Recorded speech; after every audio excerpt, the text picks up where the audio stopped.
తెలంగాణ కాంగ్రెస్లో ఫైర్ బ్రాండ్గా పేరున్న ఆ నేత నిత్యం వార్తల్లోనే ఉంటారు. డైనమైట్స్ లాంటి తన పొలిటికల్ పంచ్ డైలాగ్స్తో ప్రత్యర్థుల మైండ్ బ్లాంక్ చేస్తూ ఉంటారు. ఆ మధ్య సైలెంట్ అయిన నేత ఇప్పుడు ఏకంగా వచ్చే ఎన్నికల్లో పోటీ చేయబోనని ప్రకటించి అందరినీ విస్మయానికి గురిచేశారు. 10 ఏళ్ల తర్వాత బరిలోకి దిగుతానని చెప్పడం కొత్త చర్చకు తావిచ్చింది. సీఎం కావడమే తన లక్ష్యమని గతంలో ప్రకటించిన సదరు నాయకుడు ఇప్పుడు ఏకంగా దశాబ్ద కాలం పాటు పోటీ చేయబోనని ప్రకటించడంలోని ఆంతర్యమేంటి?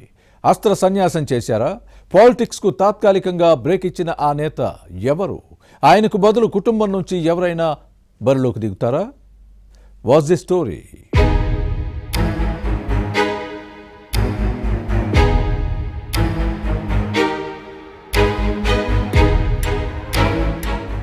తెలంగాణ కాంగ్రెస్ సీనియర్ నేత జగ్గారెడ్డి రాజకీయాల్లో తనదైన శైలిని కొనసాగిస్తున్నారు. తన ఆహార్యంతోనే కాదు, పాలిటిక్స్ లోనూ ప్రత్యేకతను చాటుకుంటున్నారు. ఏ పార్టీలో ఉన్న ఫైర్ బ్రాండ్, మాటల మాంత్రికుడిగా ముద్రపడ్డారు.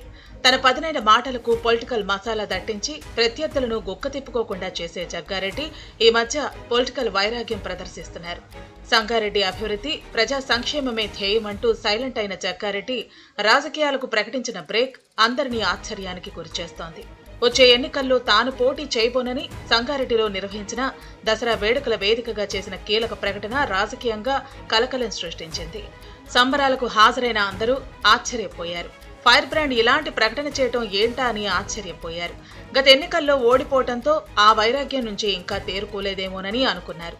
జగ్గారెడ్డి పోటీ చేయకపోతే కుటుంబం నుంచి ఎవరినైనా బరిలో దింపుతారా అని మనసులో అనుకున్న సమయంలోనే ఈ నేత నోటి నుంచి అదే ప్రకటన వచ్చింది.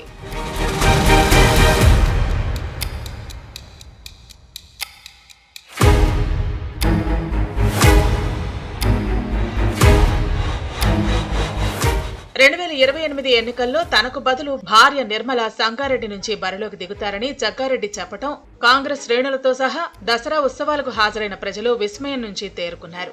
10 ఏళ్ల తర్వాతే మళ్లీ పోటీ చేస్తానని, అప్పటి వరకు వెనుకుండి రాజకీయాలను నడిపిస్తానని చెప్పడంతో జగ్గారెడ్డి ఉద్దేశం ఏమై ఉంటుందా అని అనుకున్నారు. జగ్గారెడ్డి మాస్ లీడర్, కానీ ఈ నేత మాటల వెనక మర్మం మాత్రం అంతు చిక్కటం లేదు. మాజీ ఎమ్మెల్యే వ్యాఖ్యల వెనక కారణాలు ఏమై ఉంటాయా అనే కోణంలో జగ్గారెడ్డి అభిమానులు ఎవరికి వారు చర్చించుకుంటున్నారు.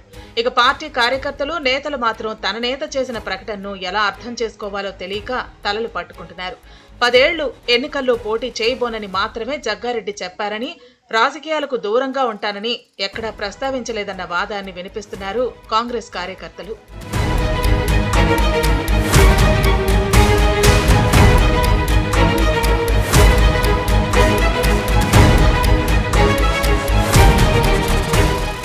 జగ్గారెడ్డి సతీమణి నిర్మల తెలంగాణ పారిశ్రామిక మౌలిక సదుపాయాల సంస్థ టీజీఐఐసి చైర్పర్సన్ గా పనిచేస్తున్నారు.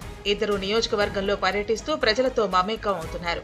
పార్టీ కార్యకర్తలు, నేతలకు అందుబాటులో ఉంటూ సమస్యల పరిష్కారానికి కృషి చేస్తున్నారు.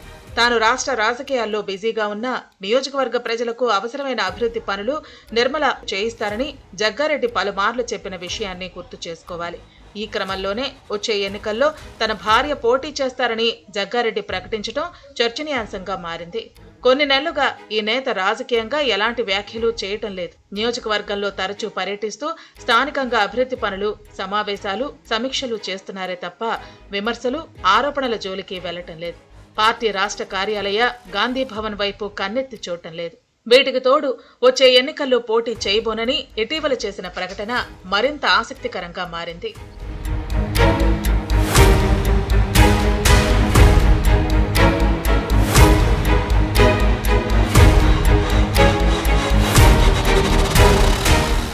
ఇక 2023 దసరా వేడుకల్లో జగ్గారెడ్డి తన మనసులో మాటని బయటపెట్టిన విషయాన్ని గుర్తుపెట్టుకోవాలి. సీఎం పదవిని చేపట్టడమే తన లక్ష్యమని చెప్పటాన్ని ప్రస్తావించుకోవాలి. 10 ఏళ్లకు అయినా తన చిరకాల కోరికను నెరవేర్చుకుంటారని ప్రకటించిన అంశాన్ని జ్ఞప్తికి తెచ్చుకోవాలి. 2025 దసరా సంబరాల్లో తనను 3 సార్లు ఎమ్మెల్యేగా గెలిపించిన నియోజకవర్గ ప్రజల కోసం ఏం చెయ్యాలో అంతా చేశానని చెప్పుకొచ్చారు. తాను 10 ఏళ్ల తర్వాత మళ్లీ సంగారెడ్డిలో పోటీ చేస్తా, మధ్యలో ఇంకెవరైనా రావచ్చు, అందుకే ఇప్పుడే చెప్తున్నా, వచ్చే ఎన్నికల్లో తాను పోటీ చేయను, తన స్థానంలో భార్య నిర్మల బరిలో ఉంటారని చెప్పారు. రెండు ప్రకటనలకు ఏవైనా సంబంధం ఉండి ఉంటుందా అనే కోణంలో విశ్లేషణలు సాగుతున్నాయి. రాజకీయ విమర్శలకు దూరంగా ఉండటం, అదే సమయంలో ఎన్నికల్లో పోటీ చేయబోనని చెప్పటం వెనక వేరే ఏవైనా కారణాలు ఉండొచ్చనే అభిప్రాయాలు వ్యక్తమవుతున్నాయి. మొత్తం మీద జగ్గారెడ్డి మాటలు జవాబులేని బేతాళ ప్రశ్నల్లా మిగిలిపోతున్నాయి. ఈ నేత వ్యాఖ్యల ఆంతర్యాన్ని కాలమే తేల్చుతుందన్న వాదనలో ఉన్నాయి. ఏం జరుగుతుందో చూడాలి.